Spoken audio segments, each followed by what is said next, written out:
What's going on, everyone? Today we're going to be checking out the Night Stalker. This is my Triton Starstrike Gen II. So this is a 5-20 magnification digital night vision scope. It also works in the daytime. All right, so a couple features here and specs. We have an 18650 battery. IR wavelength is 832 to 880 nanometers at 5 watts. IR range is 1,000 feet. Screen size is 1.35 inches, resolution 1920 by 1080. Comes with a micro SD card. Focus range 15 inches to infinity. Frame rate 30 feet per second, and then we have an MOV format. So those are all the specifications on the box. So what comes in the box, you might ask? We get the scope itself. We get two 18650 batteries, a USB-C cable, and the Picatinny mount comes on it. A couple other things real quick, and we'll get into it. We have a lifetime warranty. It weighs 17 ounces, 3.9 inches tall by 7.5 inches long. Now you might say, I don't know where you're measuring, but that's not 7.5 inches. Well, we actually have an adjustable eyepiece right here, so you can get it right up to your eye with this little squishy thing. So I'll kind of go over a couple things you want to keep in mind if you're thinking about buying one of these. So for a real use case for this would be like stationary nighttime hunting. I think that's where this thing would really shine. So last night we were set up on the tripod, and I'll throw that nighttime footage in the end of the video. If you're moving around with this, it's going to be hard because you do have that manual focus ring, and I'll show you guys when we shoot it, but it's different ranges. It's going to go out of focus pretty easily. So for a stationary setup where you're just aiming at one spot, maybe you're baiting in some predators or some varmints or something like that, it's going to be really good for that particular application. So we have the IR illuminator here, and this one you can actually focus the beam by turning this wheel. You also have 3 brightness modes for the IR light, so you just click the button on the side and then it will be brighter and brighter, and then it'll shut off. And when it shuts off, this is where this comes into play, because you can actually save your battery on your scope. But I actually have this in-force light just attached to a Picatinny rail, and you may be able to see it on the camera. I don't know if the camera is going to pick up the IR, but this one actually has an IR and a regular LED light, so it's really cool. It's not as bright as the onboard illuminator, but then again, if you're trying to save battery and you're actually maybe 25 yards, this would be a good option. Anything further than that, this beam starts to kind of dissipate, and then you can switch to the onboard light and then focus your beam in. Say you're at 100 yards, you want to focus that beam pretty tight, and then you can adjust your IR brightness. I'm not going to go over each of the individual controls. There's an instruction manual in the box. It tells you how to do everything. I feel like doing a full instructional video on this is going to take way too long. So let's go ahead and get set up. We're going to shoot this thing. I've got just a little target down there. We'll kind of get some groups. I'll let you guys know kind of about accuracy and stuff like that. Alright guys, so we're just using some Norma TAC-22. It's not the most accurate ammo. Alright, so now we're recording on the camera. I'm going to overlay the video onto the other video. I'll show you guys kind of what I'm talking about as far as the focus. I'm not sure if the camera is actually picking up the different focuses or focus adjustments, whatever, but I'll just show you. So if you can see that now, it's super blurry. So you want to dial it in just to where it's perfect. So I'm going to do a 5-shot group. I will say we have 1 round of auto match in here, and then the rest are the Norma TAC-22, so the last round is probably going to be a little bit louder. Looks like we might have been just a bit high. Maybe just a bit to the left, it looks like.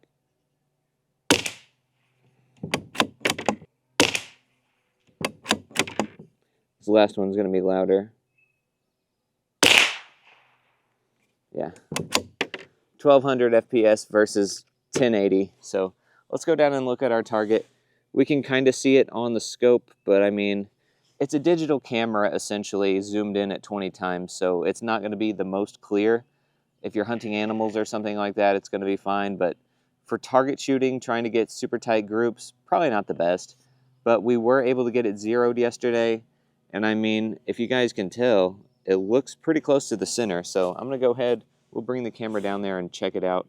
We'll come back up and talk about it. So if you guys watch my rimfire content, you know that CZ457 is super accurate. So this scope does hold 0. It's fairly accurate. I've tried it on a 300 blackout and it ran just fine. So you can see, I mean, the gun is accurate. The scope holds 0. It's accurate. It is budget friendly. I mean, I think these are coming in at about $250 to $270. I've seen them on Amazon for. So not the most expensive, but if you're a budget person and you want to get into a little bit of night vision shooting, I mean, there are going to be better, more expensive options out there. But if you just kind of want to dabble in it, I think this would be a good option. So, you ready to hit that spray paint can down there? Yeah. All right, let me get your scope camera turned on. Pull it back. Push it forward. Now push it down. Hard. Don't put your finger on the trigger yet till you're ready to shoot. Okay. All right, now remember, use this hand to line up your buttstock. Now, aim right at the middle of that spray paint can. Let me know when you're ready. Oh, you got it. Yeah, I did. Good job. All right, guys, it's 2 a.m. I got the sunglasses on because I got the light shining right at me. But I'm going to turn on the IR, and then we'll click record. I'm just on 5x zoom right now. I have my little target block set down there. We're just going to take like 5 shots at it, and then we'll be done.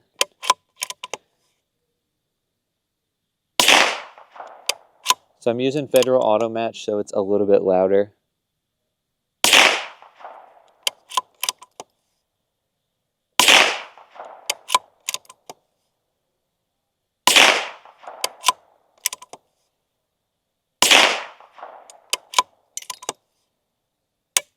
Alright guys, my final thoughts on the Triton Starstrike Gen II. After using it at nighttime, actually getting to try out the IR, I think the IR is great. It's obviously going to be good for nighttime hunting.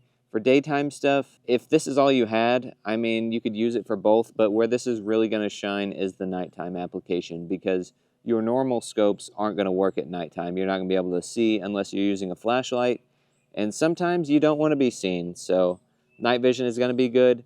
Obviously, if somebody else has night vision, they're going to be able to see the big IR beam coming off of this thing. So probably just stick to hunting animals with this at nighttime. I wouldn't try to recommend this for like a tactical scope because it's just not practical for that.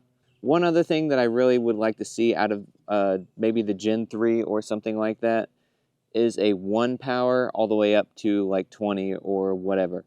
I think the 1 power would be nice to have. If it was 1 power, you could almost make yourself a little rig and make some very cheap binoculars or even a mono. But yeah, I think they actually sell a smaller unit that doesn't have the long eyepiece, and it's just like a 1 power. Maybe it goes from like 1 to 5. Now there are better, more expensive options out there, but you just have to keep that in mind. Do you want to spend a lot for something you may not use that much? If you just want to dabble in some night vision hunting, maybe go out once a month, maybe a few times a year, this would be something good that you could do that with. If you're a pro, like hog hunter, you go hog hunting all the time at night, maybe get something a little bit more expensive. The quality on this is going to be just fine for an enthusiast. I like this option because a lot of people don't have thousands of dollars to spend on night vision and thermal optics. So this one doesn't do thermal. I believe they may be coming out with or already have a thermal version. But yeah, so a cheap option. You could even use it just standalone and hold it if you're like just wanting to scan your property at nighttime. So guys, I think that's going to be it. I've rambled enough. I really hope you guys liked the video. If you made it this far into the video, thumbs up to you. You're the realist. You are a real OG, triple OG. Yeah, that's going to be it, guys. Thanks for watching. Check out the Triton Starstrike Gen II if you're interested in it. If not, leave a comment. Let me know what you like or what you don't like about it. All right, that's going to be it, guys.